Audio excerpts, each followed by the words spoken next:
हा व्हिडिओ आहे 2 दिवस आधीचा. गुरुवारच्या दिवशी नाशिकमध्ये खूप पाऊस झाला. त्यातल्या त्यात मला माझ्या फ्रेंडच्या घरी जायचं होतं, कारण तिची होती एंगेजमेंट. एवढ्या पावसात आम्ही निघालो निफाडला जाण्यासाठी. आम्ही रात्री 8 वाजता तिच्या घरी पोचलो.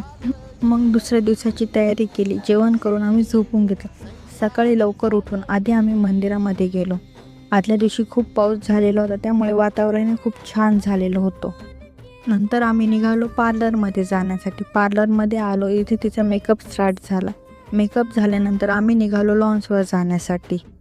लॉन्सवर पोचल्यानंतर बघितलं पाहुणे तर आधीच आलेले होते, पण एंगेजमेंटसाठी अजून थोडा वेळ होता. सो त्यांच्या आधी फर्स्ट लुकवरती फोटोशूट करून घेतला. त्यानंतर इथे प्रोग्रामला सुरुवात झाली. इथे तिच्या सेकंड लुकची तयारी होत आहे. फायनली एंगेजमेंट झाली. दोघंही खूप सुंदर दिसत होते. त्यानंतर आम्ही फोटो काढले आणि त्यानंतर आम्ही जेवण केलं आणि घरी निघालो.